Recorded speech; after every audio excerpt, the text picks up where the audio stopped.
Ya, regresamos, empezamos. Y luego,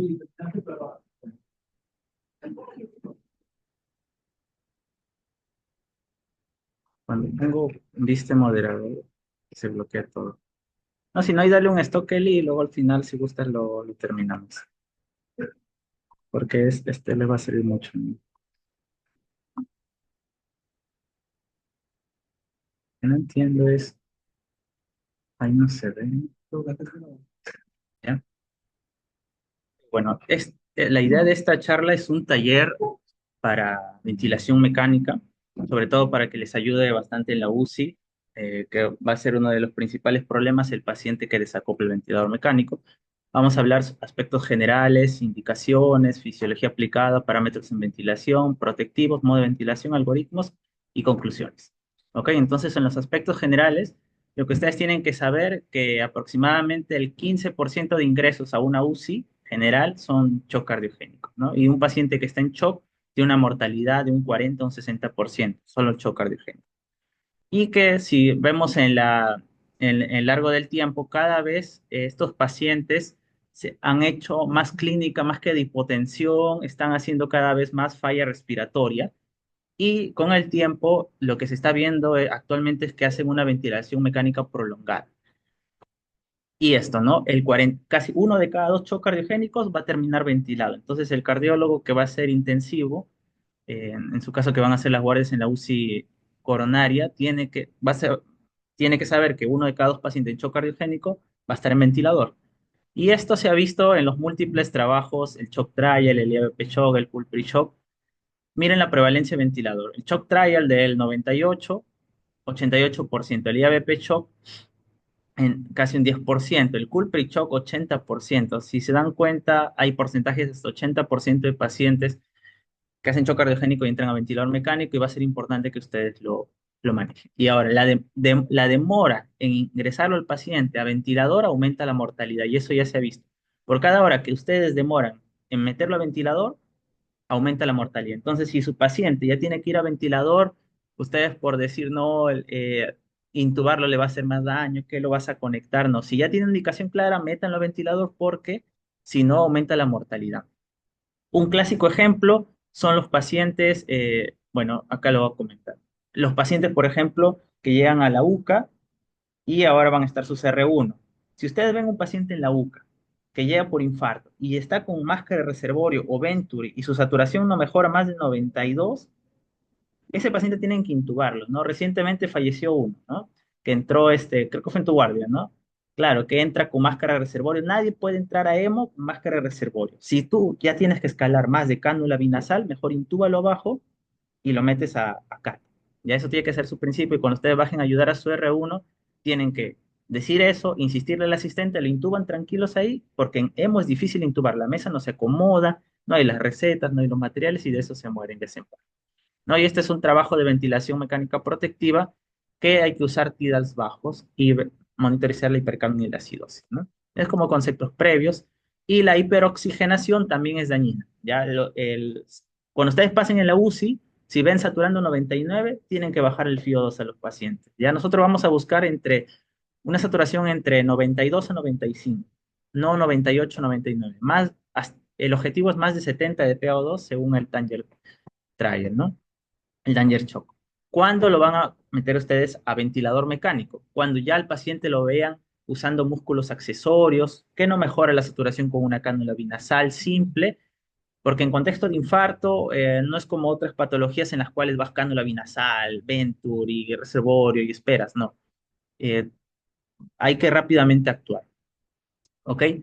Y miren esto les va a ayudar. Este es un trabajo que es el ALCHOC 2 Trial, ¿ya? Este ALCHOC 2 fue un trabajo que quería ver si los pacientes que les coloco balón versus no los coloco balón, a los 60 días sobreviven más o van más a trasplante, ¿no? Bueno, el trabajo salió negativo, pero lo que yo les voy a rescatar de acá es cuando ellos lo ingresaban a ventilador mecánico. Entonces, no siempre se lo va a ingresar porque esté en EAP. También se lo va a ingresar al ventilador si no cumple tus objetivos hemodinámicos. Si tú estás con mucha dosis de nora, de dobuta, no mejoras tus parámetros, a ventilador para que la analgesia te baje el consumo metabólico basal. Entonces, miren, ellos cuando lo ingresaban a ventilador, a ventilación mecánica, tenían que tener 5 de estos 8 en 8 horas, evaluaban 8 horas. Si no conseguían 5, ventilador. ¿Qué necesitaban?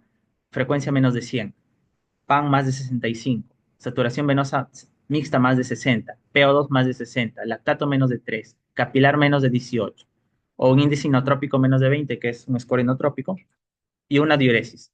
Si ellos no tenían al menos 5, lo ingresaban a ventilador en 8 horas. Entonces, este trabajo te trae un mensaje que tú, dale tu intervención es 8 horas. Nora, dobuta, oxígeno, maneja el infarto. Pero si en 8 horas tú no consigues mejorar los objetivos hemodinámicos, es una buena práctica que el paciente vaya a ventilación mecánica y con eso vas a manejar el shock cardiogénico. ¿Ok? Entonces, sin embargo, antes de ir a ventilación mecánica, siempre nos vamos a preguntar si no lo ingresamos a BNI o cánula de alto flujo. ¿Cuál es la diferencia?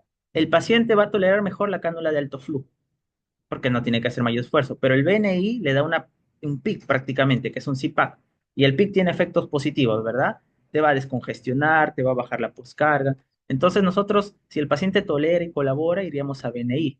Este es el trabajo que ustedes tienen que revisar en BNI, que es el 3CPO Trial, ¿no? Que fue un trabajo en pacientes en edema web pulmón, y querían ver si el BNI versus solo oxígeno mejoraba la mortalidad. Realmente salió que no mejoraba la mortalidad el BNI a corto plazo, pero sí la dificultad respiratoria y las alteraciones metabólicas.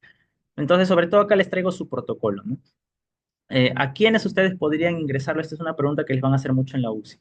Eh, a BNI, pacientes que ustedes vean que tiene AP clínico radiológico con frecuencia respiratoria más de 20, aquí está mal, más de 20, y con un pH menos 735. Frecuencia respiratoria más de 20 y un pH menos 735 serían criterios para que el paciente ingrese a BNI. ¿Y cómo ellos lo colocaban el BNI? Es CPAC el que usamos, ¿no? Iniciaban con soporte en 5 y aumentaban hasta un máximo de 15. Mínimo 2 horas y se buscaba una saturación más de 92. Ese es tu objetivo, no es 99, más de 92. Y si en 2 horas no respondía, iban a intubación. Entonces, ustedes pueden hacer una prueba en BNI, si el paciente tolera, si no ir a intubación. Y cuando ustedes coloquen su BNI, ustedes buscar su saturación de 94 a 98, 94 idealmente. Si es un paciente con EPOC, no se olviden, en la UCI hay muchos pacientes con EPOC.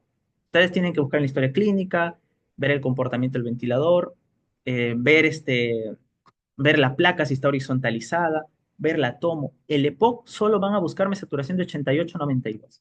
Ya no busquen más, porque si ustedes le meten más TIDAL van a romper las enfisemas y se va a morir de neumotórax. Entonces, en ellos, menor saturación. Y si es un paciente cardiópata, 94-98. Y ustedes le colocan su CPAC, empiezan con 5 y pueden ir hasta 15. Aquí lo vemos 5 a 8. Y van viendo cómo se comporta el paciente con un trigger adecuado. No, este es presión soporte, el CPAP. Sí, el CPAP es como el PIC, pero en BNI. Lo mismo. Pero si ya su paciente no va a responder, van a tener que ir a ventilador. Y en ventilador ustedes se van a preguntar, ¿lo pongo en mandatorio, en asistido controlado, en BPAC, en CPAC, modos intermedios que son los SIN, ¿qué hago? Y ahí viene por qué la fisiología aplicada, ¿no? ¿Por qué ingresarlo a ventilador al paciente? ¿Por qué el PIC? El PIC es una presión que va a combatir a la extravasación. Ya, miren, acá por las presiones hidrostáticas de la falla izquierda y el capilar aumentado quiere salir el plasma y el PIC va a evitar que salga el plasma. Entonces, en resumen, si yo tengo un paciente con un capilar más elevado, ¿qué PIC debo usar? ¿Mayor o menor? Mayor, ¿no? Nosotros no usamos en nuestra UCI cardíaca más de 10 usualmente. ¿Ya? Entonces, si tú tienes tu capilar 25, te salió en Swan-Ganz, ponle 8 a 10, 8 a 10, ¿ok? Y si tu capilar ya está normal, vas bajando tu PIC. Ya eso se va regulando. Si tu capilar está normal, ya vas bajando tu PIC. Porque ustedes tienen que saber que el PIC no es todo beneficioso. El PIC puede generar, o el ventilador mecánico, una vez que lo intubaste, la mitad hace hipotensión en la primera hora. La mitad hace hipotensión en la primera hora. ¿Y por qué es esta hipotensión? Porque el ventilador te va a hacer disminuir el gasto cardíaco. ¿Cómo? Te va a quitar el retorno venoso. Entonces, si yo ingreso un paciente a ventilador mecánico, ¿qué debo asegurarme que esté adecuado? Ya la presión, pero hay algo. Si me va a disminuir el. No, pero si está con falla de ventrículo derecho y tiene que ingresar a ventilador, también lo ingreso, ¿no? Si me va a bajar el retorno venoso, ¿qué tengo que tener bueno? La volemia. La volemia. Entonces, si ustedes ingresan un paciente hipovolemia a ventilador, lo van a chocar. Entonces, cuando ustedes lo ingresan a ventilador, miden su PVC, miden su cava y lo hidratan al paciente para tener valores de PVC óptimos. Si tu PVC es baja y la metes a ventilador, te va a bajar el retorno venoso y se va a hipotensar por eso. ¿Ok? Entonces, evitar la hipovolemia. O pic alto no va a bajar el retorno venoso. Obviamente, el PIC que va a hacer, va a generar una presión en los capilares y por lo tanto aumenta la resistencia y te baja el gasto cardíaco del ventrículo derecho. ¿Y por qué podría bajarte el gasto cardíaco del ventrículo izquierdo? Ya uno, precarga y dos, la interdependencia, ¿no? Miren, si yo dilato al ventrículo derecho por el PIC, voy a comprimir a mi izquierda. Entonces, tengo que estar atento a estas complicaciones que van a aparecer. Muchas veces empieza a subirle NOR a todo y realmente es mejorar el retorno venoso, no tener tanto PIC y con eso vas a mejorar, ¿no? Entonces, el PIC va a disminuir la precarga en ambas cavidades y disminuye la poscarga del VEI. ¿Por qué creen que disminuye la poscarga del VEI? Es como usar un nitroprusiato. ¿Por qué? Son dos mecanismos. Uno, PIC presiona los a todo el tórax, entonces presiona el arco aórtico, ahí hay varoreceptores. Al presionarse, ¿qué hacen? Vasodilatación. Entonces, si tú, por ejemplo, tienes un paciente que no puede subir mucho nitroprusiato, el PIC te va a ayudar a vasodilatar y bajar el gasto y bajar la poscarga, la resistencia, y con eso tu corazón va a inyectar mejor. Y el segundo, por eso todas las patologías poscarga dependientes se benefician de PIC. ¿Cómo calculo la poscarga o la resistencia vascular periférica de mi paciente? Con el SWAN, ¿no? ¿Y con qué fórmula?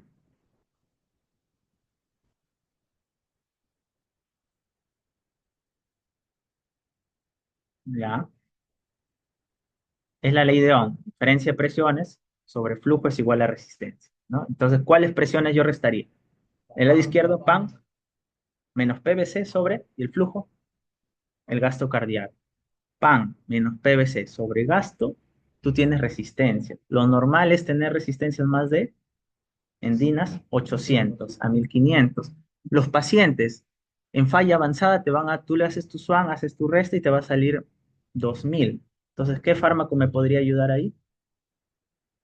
Vasodilatadores, pero también subirle el PIC porque me va a bajar la poscarga, ¿sí? Ahora, si me sale pues resistencia de 600 o 400, shock cardiogénico con resistencia de 400, ¿qué pensaría? Está vasodilatado, ¿verdad? Porque lo normal es de 800 mil. Entonces, ¿qué puede generarme un shock cardiogénico esa vasodilatación?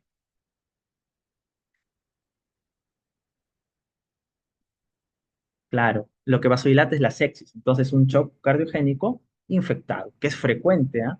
Si tú ya ves baja resistencia, sospecha fuertemente de infección y si tu paciente está mal, inicia antibióticos empíricos hasta resultados de cultivos. Y lo otro es el shock cuando avanza, hace un fenotipo vasodilatado por la disfunción multiorgánica, ¿ya? Entonces, PIC te baja poscarga, no olviden eso y te va a ayudar cuando hay resistencias altas.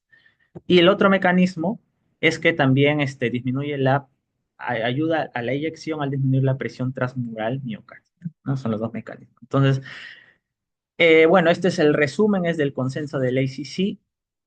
Entonces, nosotros vamos a tener, bueno, ya lo hemos explicado, no voy a redundar, y quiero que vean este gráfico, por ejemplo. En un paciente con función cardíaca normal, cuando está en cero de peak, si yo le pongo peak a alguien con función normal, más bien baja la función. Mira, quiero que vean el gasto, cero de peak, y acá con peak, supongamos 10, bajó el gasto. Pero en fallas cardíacas avanzadas, cuando yo tengo cero peak, no mejora el gasto, pero yo al aumentar el peak, al vasodilatar, al combatir la presión hidrostática, al disminuir la precarga que está dilatando tanto el VI, me va a aumentar mi gasto cardíaco. Entonces es una estrategia que ustedes van a usar y les va a ayudar al manejo de los pacientes. Ya sin usar tanto fármaco, el PIC les va a ayudar bastante. ¿Ok? Listo.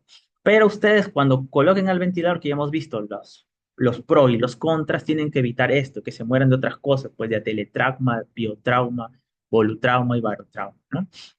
A teletrauma, si ustedes le ponen bajo TIDAL, por ejemplo, le ponen ustedes, no lo calculan y le ponen a todos 400 y no están que se insuflan bien los pulmones, va a ser atelectasia y se va a morir de eso, se va a infectar.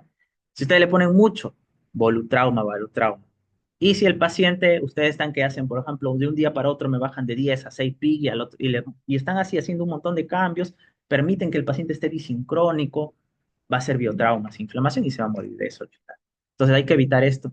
Por eso ustedes tienen que recordar esta ecuación. Esto ya es un derivado de la ecuación de continuidad, que es la presión que hay en el sistema respiratorio por el ventilador es proporcional al volumen tidal, a la resistencia e inversamente proporcional al tiempo expiratorio. Este es como decir la presión pico. ¿Hasta cuánto aceptamos de presión? 35, algunos dicen 30, ¿ya? Entonces, si yo a mi paciente le pongo tidal 600, ¿qué va a pasar con mi presión pico? No, tidal y presión. A más presión, ¿no? Entonces, por ejemplo, si yo tengo un paciente, ustedes llegan a su guardia en la UCI y ven que suena el ventilador. Suena.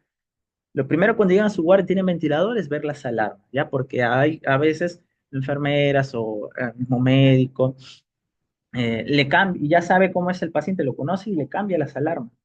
Dice que no suene, hasta 45 lo puede dejar, ¿no? O a veces por error. Y ustedes están tranquilos que no suena, pues, ¿no? Entonces, lo primero tienen que ver las alarmas. Si ya está más de 35, poner su alarma, porque podría ser que el paciente está haciendo pico, por ejemplo, que ha hecho un broncoespasmo. Si hay más resistencia en la vía aérea, te va a aumentar la presión. Entonces, tú no te vas a dar cuenta que está en broncoespasmo, porque tu alarma no suena. Pero si está en broncoespasmo, hasta que hace una falla respiratoria, un paro, y recién uno dice, ¿qué pasó? ¿Qué pasó? Y fue esto, la resistencia, ¿no? O lo otro, ¿qué más puede causarme resistencia? Un neumotórax. ¿Qué tal si el paciente le habían puesto un CBC o estuvo con mucho TIDA, mucha presión, y era EPOC y se rompió una bula? Está haciendo neumotórax, va a ser resistencia por la extrínseca compresión y te va a aumentar el pico. Entonces, ustedes tienen que ver sus alarmas, ¿ya? Entonces, si yo tengo, por ejemplo, un paciente con ARS, ¿hacen ARS en la UCI cardíaca? Sí, porque tienen infarto, los intuban y se infectan por la aspiración. Entonces, tiene algo cardíaco y ya le va a hacer un ARS. El ARS se va a caracterizar por presiones picos altas. ¿Por qué hace presiones altas? Porque tú le metes aire y todo ese pulmón está lleno de inflamado. Entonces, no lo puedes tener, es una presión altísima. Entonces, ¿cómo bajarías las presiones pico en un ARS?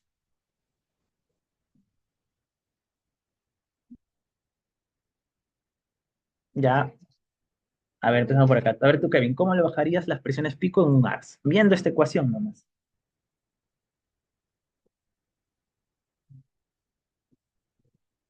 Ya, si yo aumento el tiempo inspiratorio, no, mira, si yo aumento el tiempo inspiratorio, el aire entra, ajá, va a bajar la presión. Porque cuando tú pongas un tiempo inspiratorio muy corto, o sea, un IS, pongamos 1.6, ¿no? Entra de golpe. A menos tiempo, por ejemplo, medio segundo, entra de golpe y te genera mucha presión. Entonces, tú al aumentar el tiempo, entra más lento y no te genera tanta presión. Pero no es nuestra estrategia principal. ¿Cuál sería nuestra estrategia principal? Bajar el TIDA. Cuando tú tengas picos altos que suena, baja el TIDA, ¿no? Eso sería, ¿no? Y si yo tengo un paciente con EPOC que me está haciendo picos altos, ¿qué harías tú, eh, Ronald, viendo esta ecuación con EPOC? ¿Cómo? Claro, ¿qué más? Tienes que hacer el rescate broncodilatores, porque si tú bajas la resistencia, el pico va a bajar. ¿Te das cuenta? No te va a servir en un ARS porque un ARS no es el principal problema, pero en un EPOC es la principal problema de la resistencia. En un ARS, ¿cuál es? Que no puede expandir el pulmón. Ese es el problema. Entonces tengo que bajar el TIDO, ¿ya? Y el tiempo expiratorio es algo accesorio. Entonces vamos al análisis de las curvas. Esto es lo normal de un paciente cuando inspiro va hacia abajo y cuando expiro va hacia arriba, ¿no? Yo hago presión negativa. Entra aire y luego presión positiva. El ventilador ocurre al revés. El ventilador le ingresa aire a presión positiva y luego que distendió, solo regresa, ¿no? Así fuera el paciente. Esa es la base de las curvas y esto es lo que ustedes tienen que medir, ¿ok? Esta es una curva de presión, tiempo. Todas son horizontal tiempo y arriba presión. Es como la semiología. Esto tienen que aprender. Ya, acá vamos a ver mi presión pico, que ya dijimos menos de 35. Luego, ¿qué vendría a ser esto? La presión plató. Yo la presión plató, ¿en qué modalidad lo voy a calcular? Les pongo opciones. CPAC, BPAC, volumen asistido control, presión asistido control.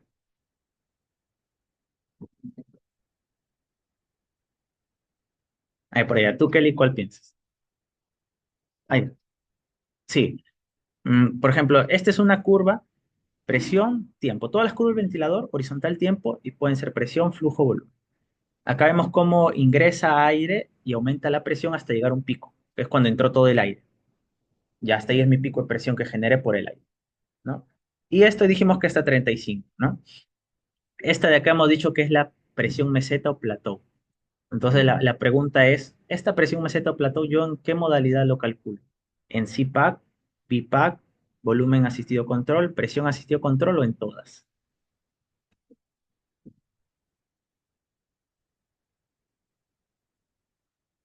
Ya. ¿Tú qué opinas, Carlos? Ya, ¿tú, Ronald? ¿Tú, presión? ¿Tú, Ronald? ¿Pero en cuál debes calcular? Ujú.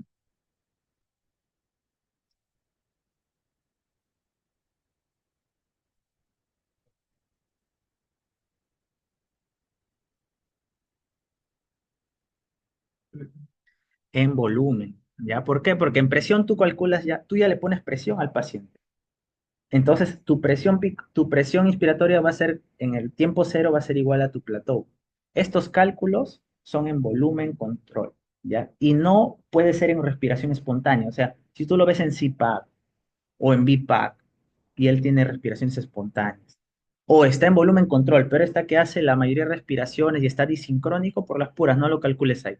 Tienes que calcularlo en volumen asistido control. Ahí es lo único que es fiable. Ya, entonces miren, volumen, tú le pones 400 de Tidal, entra el aire hasta 400, ¿no? Entonces, cuando ya llegó todo el aire es cuando la presión está máxima acá en tu tórax, ¿no? Y luego tú no vas a ver esta plateau, ¿no? ¿Qué tenemos que hacer para poder verlo?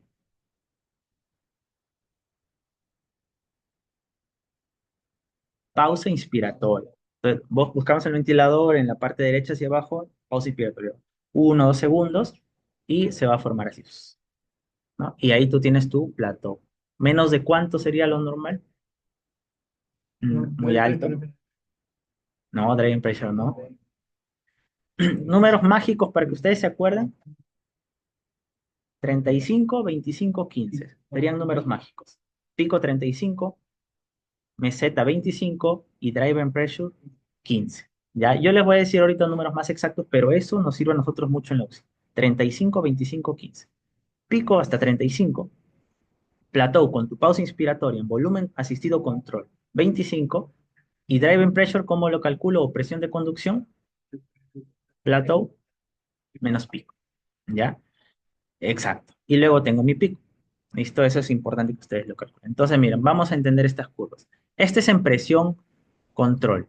Presión, ¿qué significa asistido controlado? ¿Qué significa esta modalidad? Ustedes van a ver tres modalidades en el ventilador.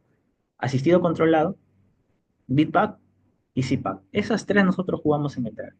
Asistido controlado, BIPAC y CPAC. El asistido controlado, ¿qué viene a hacer? El ventilador inicia todas las respiraciones, el paciente inicia todas las respiraciones o ambos. ¿Tú, Carlos?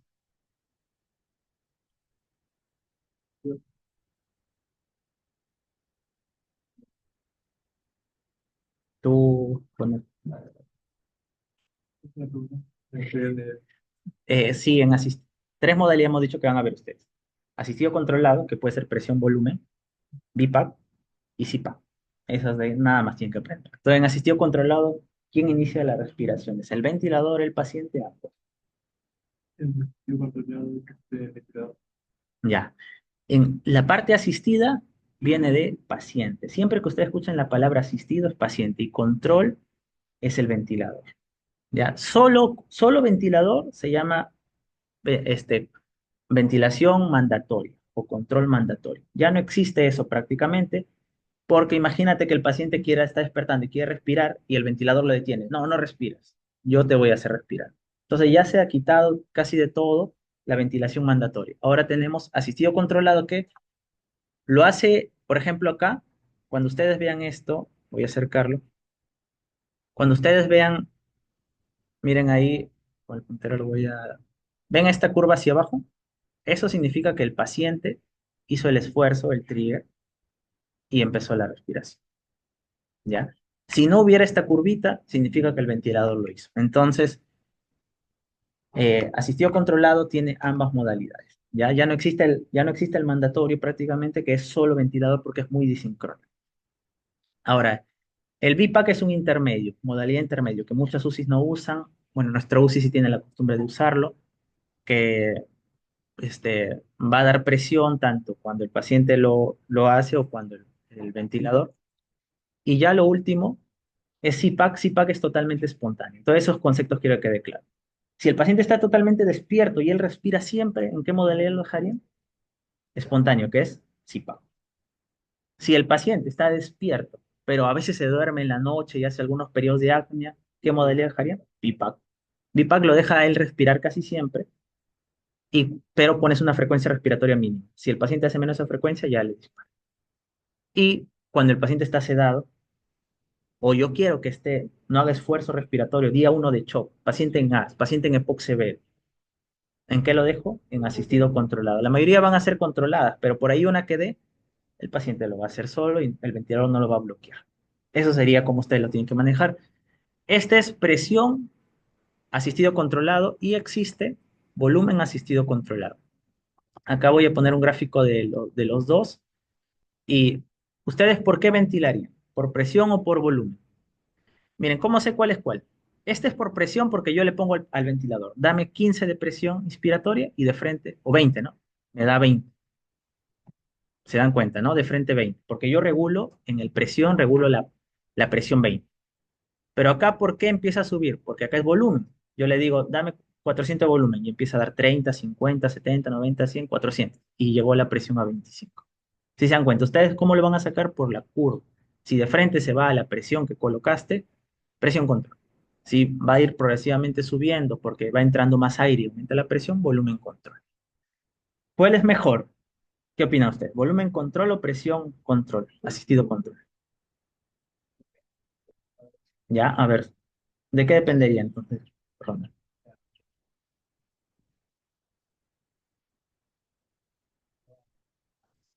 Ya.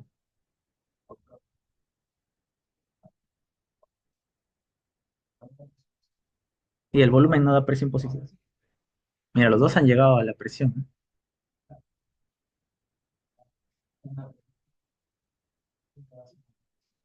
Ya,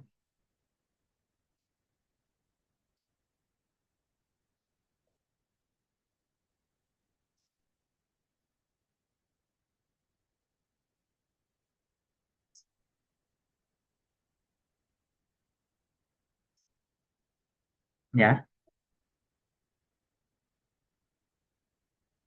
¿Mm? A ver, tú, Carlos, ¿cuál prefieres? ¿Presión o volumen?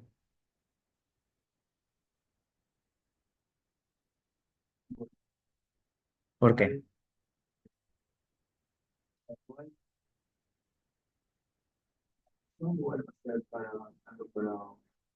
Los dos dan presión y los dos dan volumen, ¿no?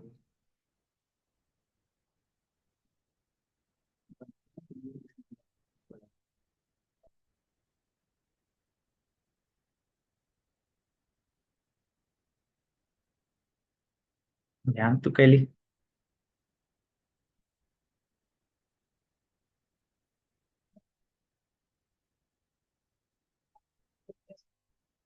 Ujú,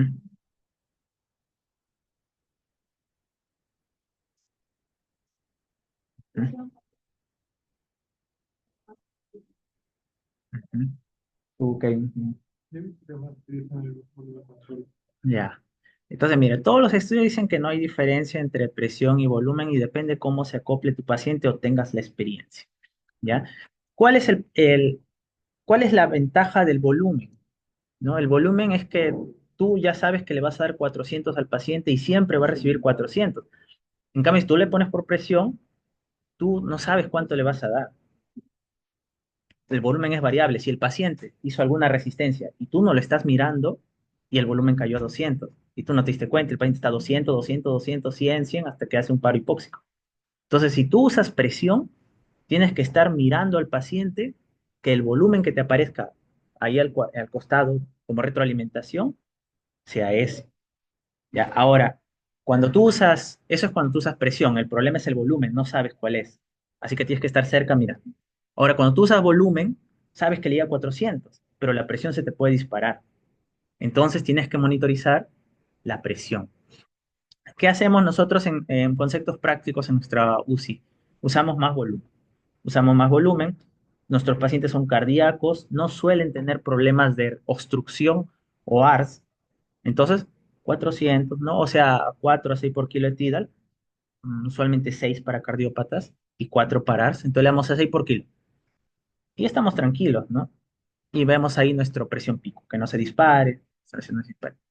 Ahora, ¿qué pasaría eh, si el paciente lo ponemos a 6 por kilo y está que nos hace una presión de 45, 45, 50, 50? ¿Qué harías en ese caso? Lo pasas a presión. Claro, o sea, si tú le pones, por ejemplo, estás con 6 por kilo y tu paciente está en 50 de presión, 50 de presión, eso le va a hacer un neumotórax, lo va a romper los alveolos. Entonces, ¿qué haces? Lo paso a presión y le pongo una presión máxima de 35 y ya con el volumen que entre, ¿no? Con el volumen que entre, le aumento el FIO2, veo otras estrategias. Entonces, lo que hacemos es iniciar en volumen y si ya si nuestro paciente nos hace, por alguna razón, picos altas, lo pasamos a presión para que nuestro pico no sea muy alto y ya con eso lo manejamos. ¿Qué dice la literatura cuando se prefiere volumen? Tres casos. ARS se prefiere volumen, porque ¿cuál es la ventilación protectiva en ARS? Si hace ARS, ¿cuántos cc por kilo le tengo que dejar del TID? 4, 4 a 6, 4 idealmente, para no aumentar tanta mi resistencia. Entonces, yo no voy a poder calcular 4 por kilo en presión, no me va a salir, es muy variable. Entonces, en ARS, volumen. El otro es EPOC. En EPOC también volumen, porque también tengo que darle bajos TIDES y el otro son neuroclínicos, ¿ya? Pero si el paciente con volumen te hace pico muy alto, lo pasas a presión y ya prefieres no tener picos altos. ¿Listo? Eso sería el resumen ahí. Modos ventilatorios básicos, ya para ir culminando, es la forma de entregar el aire por parte del ventilador. Tres formas, ya hemos dicho, mandatorio o controlado. ¿Existe actualmente? Ya no, ventiladores antiguos lo tienen, no lo usamos nunca. Asisto controlado, la mayoría de veces el ventilador va a iniciar, pero si el paciente inicia, no hay problema. ¿Y asistido qué significa? Que es quién inicia siempre, el paciente. ¿Y cuál es el intermedio que nosotros tenemos en el drive? El BIPAP, ya el BIPAP. Y puede ser volumen o presión, modos controlados o mandatorios, ya olvídense de eso porque no le ayuda al paciente, mucha sincronía. Modos asisto controlados. Si el paciente hace esfuerzo, el respirador lo sigue. ¿Ok? Es muy bueno al inicio de la sedación o si lo quiero tener sedado. Entonces, miren, este es nuestro ventilador en la UCI. ¿Ya? ¿En qué modalidad está? Asistido controlado por volumen, ¿no? Estoy en asistido controlado por volumen. Sí, está. Bueno, ya lo van a ver en la grabación. Pero O sí, ya, gracias, Kelly. Ya, mucho mejor. Excelente. Entonces, mire, lo primero que acá yo quiero que se lleven es cómo ustedes van a programar su ventilador, los 6 parámetros. ¿Listo? Entonces, primero fugas. Fugas, porque las fugas, si el paciente está con 30 de fuga y tú no lo programaste, no te vas a dar cuenta. Y tú vas a decir, ¿por qué desatura? ¿O por qué está haciendo tanta disincronía, doble disparo? Hasta se puede haber roto el CAF. Si se rompe el CAF, porque supongamos el paciente hizo un movimiento muy brusco o mucho le pusieron el aire y se rompió el CAF, se va a empezar a salir todo el aire y se va a aspirar, dos cosas. Entonces el paciente va a desaturar y va a hacer un paro hipóxico. 3 de la mañana te despiertan, paro, no sabes qué pasó. Y era que estaba fugando, fugando, fugando y por eso desaturó y hizo paro hipóxico. ¿Qué harías, Kevin, si se rompió el CAF? Doctor. Claro, entonces tienen que programar ustedes la fuga porque si se rompió el CAF, tendrían que reintubarlo al paciente. Sería el primero, ¿no? Segundo, el otro que tienen que ustedes poner en su asistido controlado por volumen es la frecuencia respiratoria. Por ejemplo, si a tu paciente tienes una, tú has programado acá en tu ventilador, si te das cuenta que hemos programado 16, y si el paciente tiene 28, ¿qué significaría, Ron?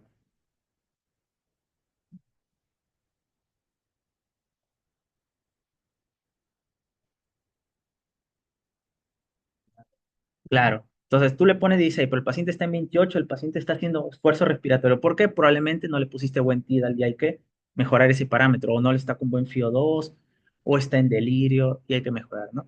Luego ustedes tienen que programar en su ventilador idealmente el inspiratorio y el expiratorio. Pero ahí en ese caso, por ejemplo, está en plena disincronía, por eso sale así.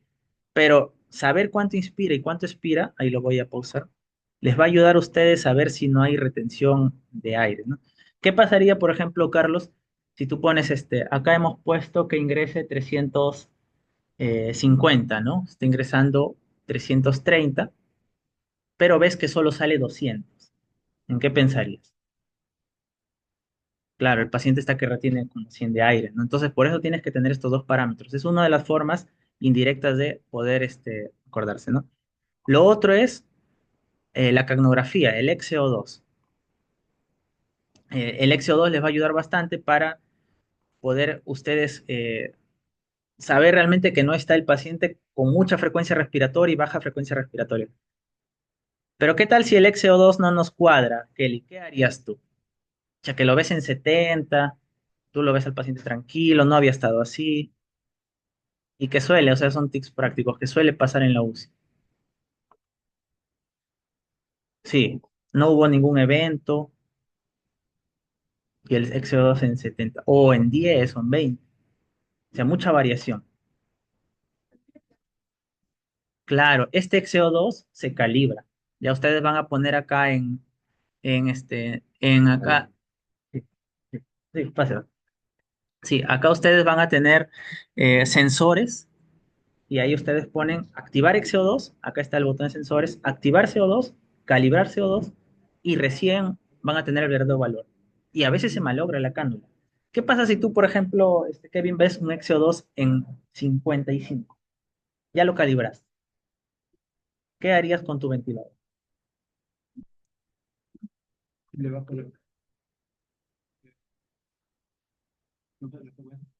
no, ya. Perdón, le subes la frecuencia. Esto te va a ayudar a tu frecuencia. Si tu CO2 está en 60, le subimos la frecuencia. Si no mejora, Carlos, con XO2 de 60, ¿qué harías? Mira, tenemos un XO2 de 60. Ya le aumenté la frecuencia y sigue en 60, 65. El volumen. Entonces, las dos cosas que te van a reducir el XO2 va a ser el volumen y la frecuencia.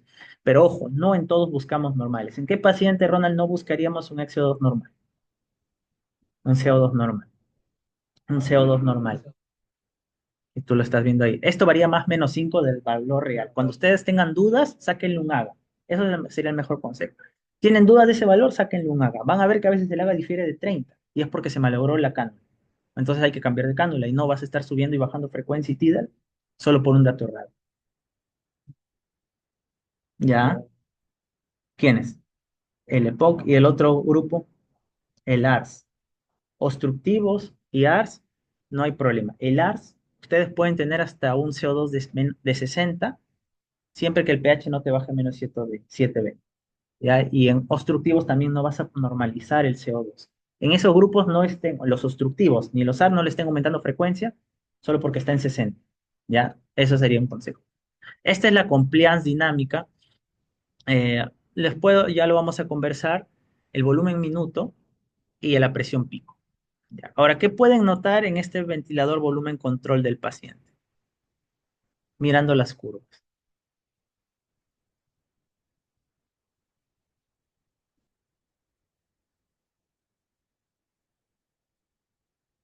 Claro, hay disincronías, ¿no? Hay disincronías. Y mira, el trigger estaba en uno. Entonces, nunca dejen ustedes un paciente en trigger 1, en menos de uno, en 0,5. Y ahí viene otra cuestión frecuente. El trigger es la fuerza que él tiene que hacer para hacer una respiración, ¿no? Si él no logra esa fuerza, el ventilador la manda. Entonces, miren cómo la coloqué, miren. Ajá. Miren, acá abajo ustedes van a... Ajá, exacto. Entonces, acá abajo ustedes van a tener más herramientas y van a presionar ahí y acá les va a salir en el tercero el trigger, ¿no? Y estaba muy bajo realmente el trigger, ¿no? Y por eso el paciente está respirando por todo momento. Cuando tú tienes un trigger de uno, menos de uno, hasta solo el movimiento del pecho puede activar una respiración, hasta solo el movimiento del corazón podría activar una respiración. Entonces tienen que no dejarlo mucho. Ahora, ¿qué tal si yo lo activo a 2 y el paciente sigue en lo mismo? Sigue lo mismo. Dos opciones le doy. Uno, le aumentan el trigger a 4. Dos, otra cosa. Otra opción.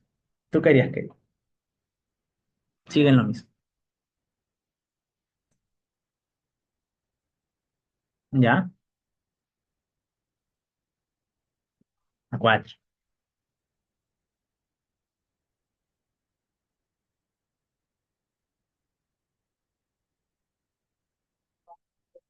Ajá. Ya, exacto. Ya, más o menos, pero ¿tú qué opinas del trigger a 4, Carlos?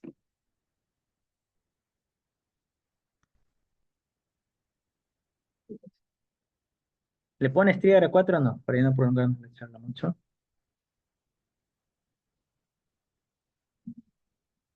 Pusiste a 2 y está igual. Ya, tú, Carlos, tú, Ronald,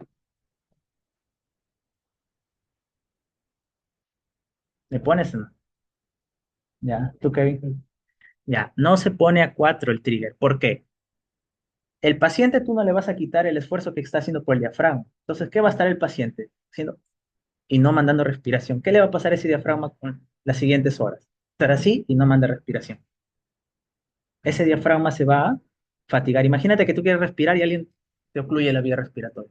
Eso es lo mismo que harías tú al aumentar el trigger a 4. Ese es un error muy frecuente en la UCI. Entonces, si el paciente sigue con disincronías, así es porque él quiere respirar, ¿no? Entonces, como dijo que él lo pasaría a BIPAC, a CIPAC. Y si el paciente sigue haciendo esto, no le pongo trigger a 4 porque va a seguir con esto. La diferencia es que no lo vas a ver, pero va a seguir. Y lo vas a fatigar al diafragma, igual va a consumir y va a ser peor. Entonces, ¿qué hago? Si yo no quiero que él respire solo, lo cedo, pero no me aumento mi trigger. No se muevan de su trigger de 2 usualmente, ¿ya? Ahora, si yo quiero hacer una prueba, por ejemplo, ya lo cambié de modalidad. Voy a ponerles una modalidad que es la totalmente espontánea. ¿Cómo se llamaba la totalmente espontánea? CPAP, ¿verdad? Miren que puedo acá controlar el FIO, el PIC, la presión soporte y la rampa, ¿no? FIO yo lo regulo ya sea en el oxígeno, PIC es el basal, la presión soporte es cuando él inspira, le da una ayudadita. Por ejemplo, supongamos que él haga 5 de fuerza, 5 centímetros de agua, si le das una ayudadita, 10 más. Y la rampa es que tan rápido sube, ¿no? Ya. Si yo a mi paciente quiero hacerle prueba, ya quiero sacarlo del ventilador, ¿qué trigger usaría? Y yo no sé, yo digo, bueno, ¿respirará solo o no?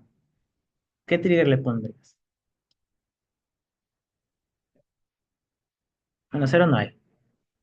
Claro, uno, ¿no? Tampoco no menos de uno, porque como les digo, si lo ponen muy bajo, lo que va a estimular otras cosas. Entonces le bajan a uno. Cuando tú quieres hacer la prueba, le bajan a uno. y ya tu paciente toleró un 1, ya le pones a 2 para hacerlo, obligarlo a que él haga un poco más de fuerza. Entonces, así lo van a ir moviendo ustedes el ventilador mecánico, ¿ya? Ahora miren, acá yo puedo hacer mis maniobras para el, bueno, este es el volumen control, ¿no? Acá yo puedo hacer mis maniobras para el plateau, ¿no? Pero yo no le voy a calcular plateau acá. ¿Por qué no le calculo plateau en este momento al paciente? Hay demasiadas sincronías, ahí no me sirve. Con respiraciones espontáneas no sirve, plateau no sirve, autopic no sirve esas cosas. Ya, entonces, ¿cómo yo calculo? Acá a la derecha, ustedes van a ver, mira, acá me acerco, acá dice pausa inspiratoria, no se nota, y pausa expiratoria. Acá pausa inspiratoria. Entonces, ya ustedes cuando le hacen pausa inspiratoria, se va a hacer una curvita así, plum, y si acá también hay un botón pausa expiratoria, se hace una curva hacia abajo. Ya, y luego ponen congelar curvas y miden con un cursor. Ya es sencillo, ¿no? Entonces, concepto claro. En volumen control, yo elijo mi volumen, con esto quiero que inicien en la UCI, ¿y qué tengo que mirar? Que no se me sobrepase, pico. Por eso ponlo acá el pico. ¿Ya? Y ahorita lo vemos. Si yo elijo presión control, yo no sé cuánto volumen voy a darle al paciente, ¿no? Entonces, ¿qué es lo que tengo que mirar? Acá, miren, yo le puse, aquí está, esto lo grabé para enseñarles cómo cambiarlo, ¿no? Miren, está en volumen control arriba, ¿se dan cuenta? Asistido controlado. ¿Cómo lo cambio? Acá a la derecha hay tres puntitos, esto, ahí le doy, perdón, acá abajo. Ahora vamos a regresar, para que vean cómo lo cambio. Sí,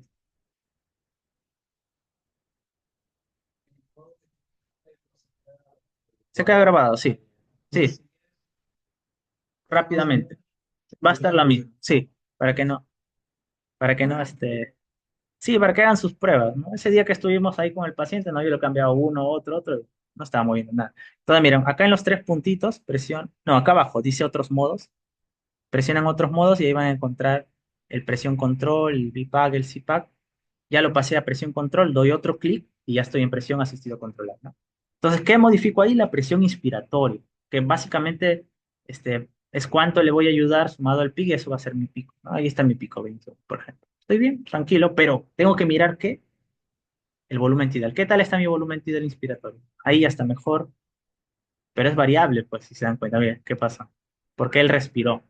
Entonces tengo que estar muy atento si lo pasé a presión de mi volumen tidal. Por lo tanto, yo lo usaría esto si el paciente desacopla con volumen control y tiene mucho pico. Ahí lo mandaría a esto para poder controlar. Y me quedo mirando al paciente. Más el pico. Más el pico. Claro. Porque es cuánto le sumo al basal pico. Y los asistidos es el CPAC y el BIPAC. Excepto en el dragger, el BIPAC no es asistido, sino es intermedio, ¿ya? Pero hay otros ventiladores en que el BIPAC es asistido. ¿Qué significa asistido? Que siempre el paciente tiene que iniciar en CPAP. Si ustedes a un paciente en la noche lo encuentran en CPAP, valoren bien si lo van a dejar dormir en CPAP, porque puede que haga un apnea, la enfermedad se durmió, nadie se dio cuenta y sopa. Entonces yo lo que hago usualmente encuentro a alguien en CPAP, a menos a que lo vea muy bien, lo paso a BIPAP. Igual el paciente va a respirar solo y ya dejo mi frecuencia de respiro. Ese sería el consejo, ¿no? Entonces, miren, este es un CPAP que ya lo vimos y este es un BIPAC. ¿Ya? El BIPAC, muchas UCIs no lo usan, así que va a haber gente que va a ver este video y podría criticar porque es un modo intermedio. ¿Qué significa el BIPAC? Yo controlo dos variables acá. Quiero ver si se puede acercar. Ya. FIO, que ya saben, presión inspiratoria, tiempo inspiratorio ya saben, frecuencia respiratoria ya saben, pico, no se nota, y la presión soporte que está en cero acá, que no debe estar. Entonces, la presión inspiratoria es lo que le va a ayudar el ventilador cuando el ventilador inicie. Y la presión soporte es la ayuda que le va a dar cuando el paciente inicie. Esos son sus dos parámetros. Si el paciente solo está respirando prácticamente todo, básicamente con presión soporte lo van a manejar. Pero si se dan cuenta que el paciente, algunas respira, otras no, la presión inspiratoria va a ser la que tienen que regular. Ya ese es el concepto ahí clave. Muchas UCI no lo usan como le digo, pero sería un respaldo porque hay una frecuencia respiratoria mínima. Si el paciente hace apnea, como este caso, sale una respiración porque yo le puse frecuencia respiratoria mínima en 17. En cambio, en el CPAP no. Si el paciente hace apnea, no lo va a salvar nada. Se puede hacer un paro respiratorio, en cambio el BIPAP. Por eso nos ayuda. Es un modo intermedio híbrido. Muchas UCI no lo usan, lo desaconsejan, está proscrito en muchas latitudes del mundo, pero nosotros hay cierta experiencia. ¿Para qué tanto? Cada modo tiene pro y contras, distintos momentos del paciente, asincronías y minimizar la sedación. Es más que todo por esto, ¿no? Eh, bueno, esa parte de ahí, sobre todo eso quería mostrarles. El trigger es el inicio del paciente. Trigger es gatillo, es el inicio. Y el ciclado es el stop. ¿Ok? Entonces, ustedes van a ver una curva hacia abajo si el paciente lo inicia. Si ven muchas curvas hacia abajo, el paciente está que respira solo, lo paso a una modalidad que él pueda respirar, o si quiero sedarlo, lo cedo más. Trigger, inicio, ciclado, ¿hasta dónde? ¿Ok? Y luego mi tiempo inspiratorio, relación IA y frecuencia respiratoria. Pregunta, tengo un paciente con EPOC, obstructivo. ¿Qué frecuencia respiratoria me conviene? Entonces por ahí, a ver qué. No, frecuencia respiratoria. Obstructivo, un asmático. ¿Ya? ¿Tú, Carlos? ¿Ronald? ¿Kevin? Ujú. Claro, le bajamos la frecuencia respiratoria para darle más tiempo a qué? A la expiración. Y él pueda botar el CO2 y pueda no generar retención de aire, ¿no? ¿Cómo me conviene el IE en un obstructivo? Relación. 1,2, 1,3, 1,4, 1,6. Claro, mayor a 1,3 idealmente, ¿ya? Y el tiempo inspiratorio ya se calcula solo en nuestro driver, ¿no? Ok, y la sensibilidad es el trigger que habíamos mencionado. Ya esto ya le hemos explicado bastante. Esto les voy a dejar cómo calcular la frecuencia respiratoria en acidosis o alcalosis metabólica con las fórmulas de Winter. Pero básicamente ustedes vean el XO2 y según el paciente, ¿no? Ya saben, EPO y ARS, el CO2 alto no te da problema siempre que el pH no te baje a menos 7,20 o 7,25. Ese es tu punto de corte, hasta CO2. Tu CO2 está alto, no hay problema siempre que el pH no te baje a menos 7,25. ¿Ok? Y este es el gatillo trigger, ya le hemos mencionado. Voy a pasar a las patologías ya para que ustedes. Más menos 5 debe ser, más menos 5. Pero como les digo, a veces se malogra la cánula y no se guíen siempre. Si ya ven mucha diferencia, sáquenle un aguita y con eso comparen. Para ver el XO2, en el tubo se coloca una cánula y eso lo mide. Eso se malogra, es el sensor. Y eso se malogra. ¿Ok? Entonces empezamos. Ya, a ver, que le tienes un paciente de 1,50 y pesa 50 kilos. ¿Cuánto es su TIDA al que le vas a programar? Es un paciente en shock cardiogénico. 1,50 y 50 kilos. ¿Qué fórmula usarías?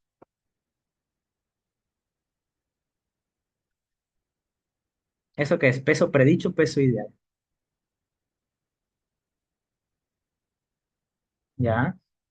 Tú, Carlos, ¿qué fórmula usarías? Pesa 50, ya, para calcular el TIDA. Pesa 50, mide 1,5 y este es un shock cardiogénico.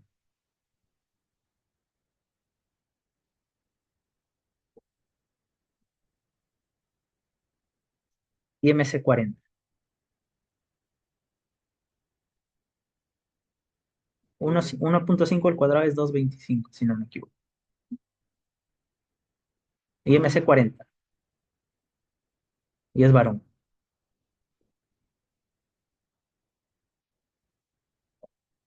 Ya, exacto. O sea, no es por el IMC, es el peso ideal. Entonces, ¿cuál es el IMC ideal en el varón? 23 y en mujer 21,5. Esto es lo que usamos nosotros.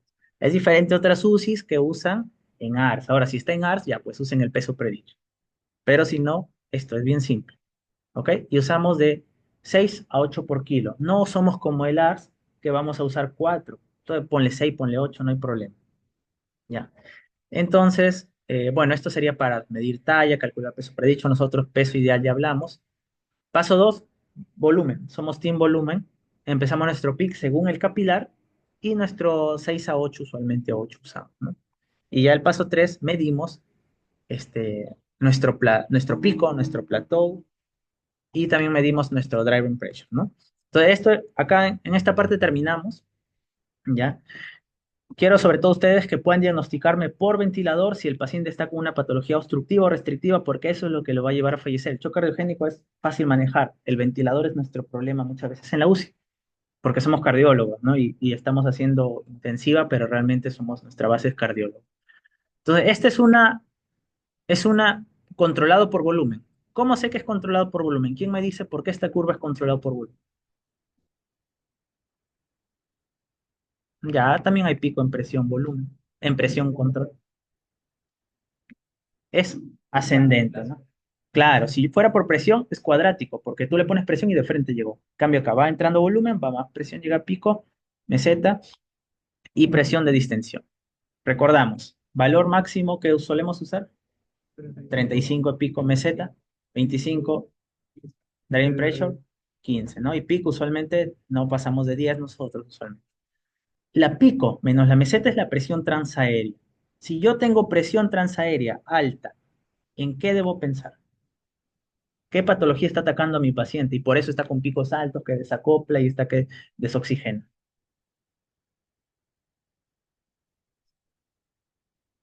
Patología obstructiva o restrictiva.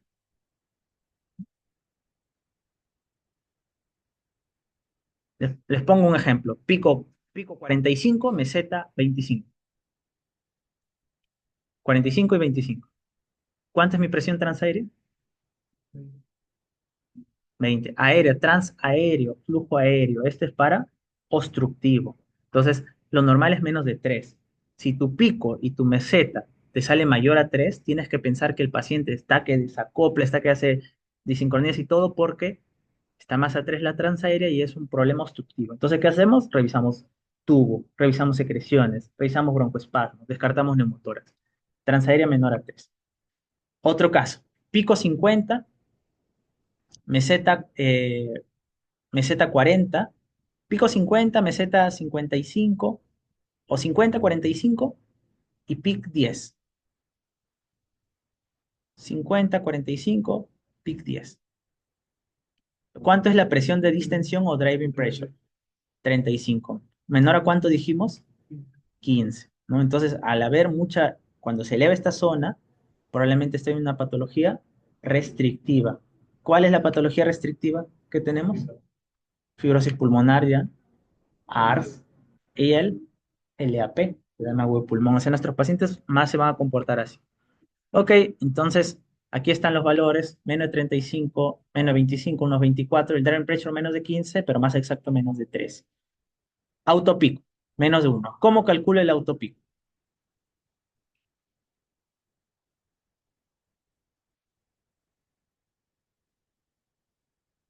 ¿Alguien?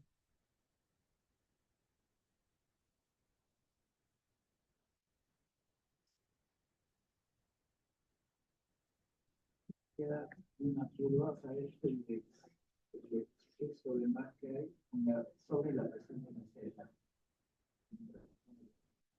No, acuérdense, meseta es todo lo que tiene que ver con, más que todo con restrictivo, ¿no? Lo que tenemos que hacer es una pausa expiratoria. Acuérdense, la expiración es de obstrucción. Y me va a ver, cuando yo hago pausa expiratoria me sale el pic real.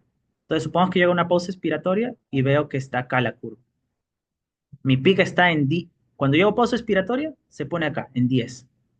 ¿Cuánto era mi pic? Era 5. ¿Cuánto es mi autopic? 5. O sea, es en la pausa expiratoria el pic real total menos el pic que programé. Hay 5 de pic que yo no programé. ¿Y dónde están? Ese es autopic, ese es aire atrapado. Ese es broncoespasmo, es aire atrapado. Menos de uno es lo normal. ¿Ok? Entonces, eso es lo que ustedes tienen que ver en ventilador. Entonces, miren, driving pressure, meseta menos peak. Valor normal, menos de 15, pero idealmente 13. Transaérea, pico menos meseta. Valor normal menos de 3 si se eleva, patología obstructiva. Cuando tengo mucho driving pressure, patología restrictiva, ¿no? Pero más específico para restrictiva es la compliance estático, distensibilidad. ¿Cómo calculo la distensibilidad? ¿Qué es la distensibilidad? ¿Qué tanto puede expandirse? ¿Qué patología no va a dejar expandirse el pulmón? Porque está lleno de líquido. El fibrosis, el EAP y el ARS. Entonces, nuestros pacientes con EAP, ¿qué van a tener? Distensibilidad reducida. Si no tenía EAP, tú le ves su placa, no tiene EAP, pero tiene distensibilidad reducida, tienes que descartar a ARS o o fibrosis, ¿no? Entonces, ¿cuánto es lo normal? ¿Cómo sacas tu compliance? Tu TIDAL, que programas, supongamos que sea 400 menos, ¿qué es la meseta menos peak? El drying pressure, ¿no? Si te sale, supongamos, menos de 40, menos de 30, tengo baja distensibilidad. No puede distenderse. ¿Por qué? Porque hay un gas. Yo les diría que ustedes vean transaerial y distensibilidad y con eso sacan qué patología es, obstructivo o restrictivo. Ya, eso es, créeme que si ustedes aprenden eso van a salvar vidas, porque nosotros más nos enfocamos en el shock cardiogénico, pero esto es lo que realmente se los lleva a nuestros pacientes, ¿no? Ujú.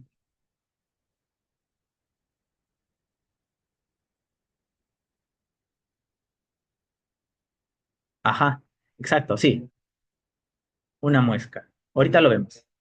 Exacto, exacto, ahí lo vemos, ¿no? Entonces la pausa inspiratoria ya les dije, lo vamos a hacer en volumen control, pones el botón de pausa inspiratoria, 1 o 2 segundos y te da la meseta, ¿no? 0,5 a 2 segundos y te va a dar la meseta, y ya lo hemos visto, ¿no? Acá les dejo el driving pressure. ¿Para qué te sirve la pausa inspiratoria? Tengas plateau menos tu peak, te da tu driving pressure, idealmente menos de 13, ¿no? Porque si yo lo tengo, con eso calculo mi compliance. Volumen tidal entre driving pressure debe ser más de 70. Si no me sale eso, está muy bajo, pienso en ARS, EAP, fibrosis y eso, ¿no? Ahí les dejo una descripción. Este es el autopic, miren. Este era el pic que programé 5. ¿Cómo logré el pic real del paciente? Pausa expiratoria, 0,5 a 2 segundos. Y ahora, ¿cómo calculo el autopic? Pongo ahí en mi ventilador congelar curvas, cursor acá, resto. Normalmente menos de 1. Ya si está 3, 4, ya piensa fuertemente hay autopic. Y tenemos que solucionar. Y acá lo que decía Carlitos, ¿no? En las curvas de flujo, tiempo, cuando expira, no llega a cero. Nunca llega a cero. Y otra vez empieza. Si ustedes ven esto en el ventilador que no llega, esto es lo normal, miren, ¿cómo llega a cero? Si no llega a cero y empieza el nuevo ciclo, todo esto se atrapó. Y este aire atrapado, ¿qué va a generar? Presión. Y esa presión es el autopico. ¿Cómo resuelvo esto?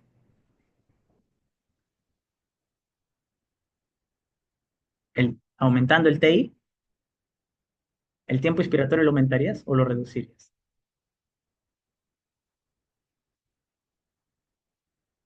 La relación. Claro, si yo tengo autopic, lo primero bajo mi frecuencia. Está en 20, no me importa el CO2, lo bajo. Pa, 12. Y veo, me quedo mirando. No mejora con eso, ya prolongo mi, ¿ya? Y entonces pausa expiratoria y veo autopic, porque si hay autopic, ¿qué le va a generar al paciente? Es como que tú les dije, ¿no? El pic hasta hoy. El pic que genera elevado, ya en el pulmón eso, pero en la parte cardíaca, ¿qué genera un pic? Falla breve. Entonces tú vas a estar, el paciente se chocó, se hipotensó, sé qué pasó, Honora, y él realmente era el autopic. Y esto les da paro cardíaco a los pacientes por autopic. Así que tienen que estos descartar, ¿ya? Entonces el resumen sería esto. Si mi presión pico está elevada, primero, si está muy disminuida, busca fugas. Si está elevada, más de 40, ya es muy patológico. ¿Qué veo? Mi meseta. Si mi meseta está elevada, mucha meseta, o sea, mucho driving pressure, pienso que no hay buena distintibilidad, le saco mi fórmula de compliance y eso es de malveolar, atelectasia, neumotor, ¿no? Pero si mi meseta está normal y mi presión transaérea es la prolongada, broncoespasmo, secreción. Ya eso les va a ayudar mucho en la UCI. Otra forma de ver, si mi presión transaérea está aumentada, patología obstructiva. Si el problema es la presión de distensión muy elevada y yo TIDAL entre distensión y me sale menos de 70, ideal, menos de 40, 50, patología restrictiva.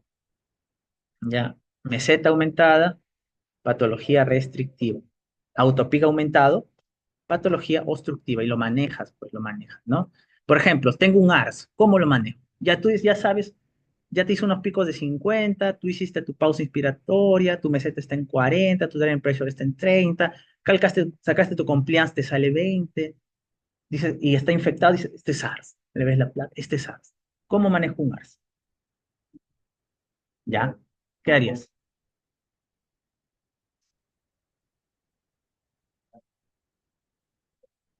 ¿Qué opinas del reclutamiento de alveolar?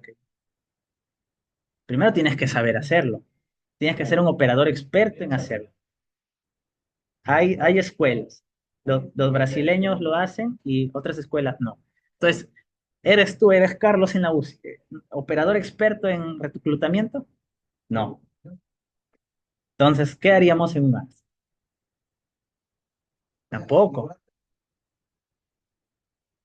Claro, pero si no, ya, pero ¿qué es lo primero que harían? De frente se elevó, doctor, ya, volteelo. No, ya verificaste. ¿Cómo se maneja un ARS? Claro, haces todas tus maniobras, ¿no? Mínimo de Tidal, mínimo de Tidal, ¿ok? Mínimo de Tidal a 4 por kilo, ya en peso predicho. ¿Y qué más harías? Tu pick lo aumentas, lo bajas en ARS. Lo aumento. Ya no a un punto de 30 pues de pick, que es lo que usan para reclutar, pero al menos lo dejo más de 10 2. Tampoco puedo aumentar de golpe, ¿ah? Si estás en 6 no te vas a ir a 15 porque lo vas a romper, progresivo. Entonces, bajo Tidal, aumento pick. No mejora con eso mi ARS. ¿Qué hago? La causa, ¿qué lo generó? Corticoides. Tengo que darle corticoides al paciente en ARS, ¿ya? Hidrocortisona, lo siento. Ya. ¿Pero qué lo generó el ARS? Lo más frecuente, una sepsis, antibióticos empíricos. Va, vas con algo fuerte, estás en la UCI, meropenem al menos. Ya tienes tu antibiótico, UCI, meropenem. Ya. UCA, otro. Banco Valora, Banco Valora, Banco Valora. Banco Valora, no te diría que empieces con banco, pero soy mero. No, no me bajes, no me entres con ceftriaxona, con esas cosas, un AR se va a morir el paciente. Entonces, antibiótico, corticoide, bajé el TIDAL, aumenté el pico. ¿Qué más hago? ¿Qué más harías que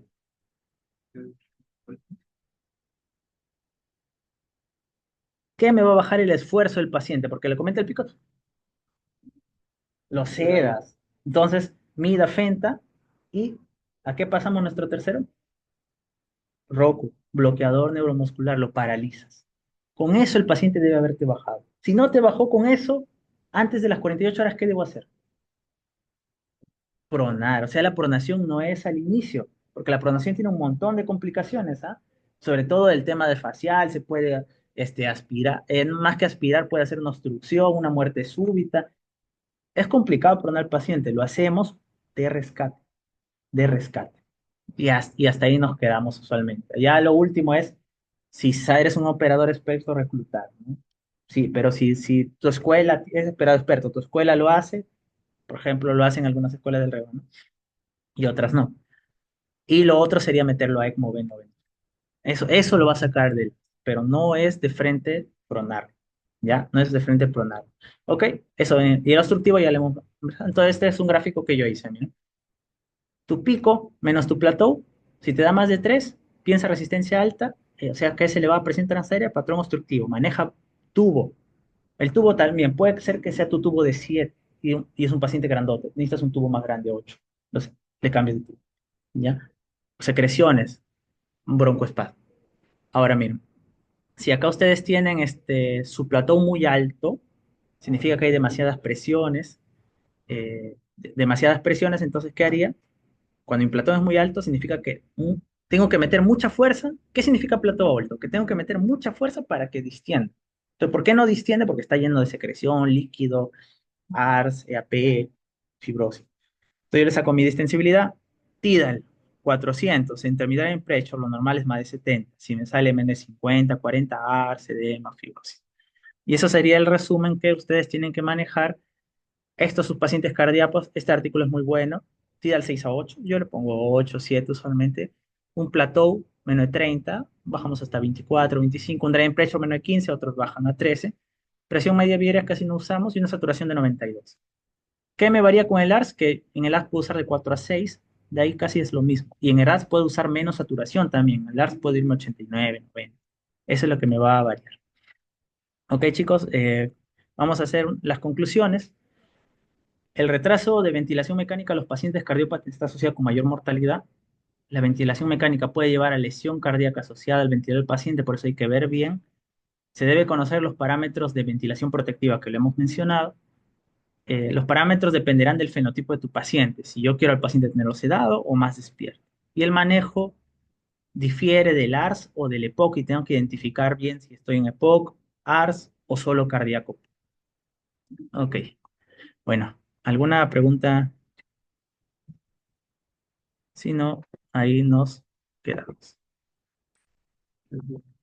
Sí, espero que les haya servido y como les digo, cualquier duda que vayan a tener con sus pacientes, me avisan. Ya hasta que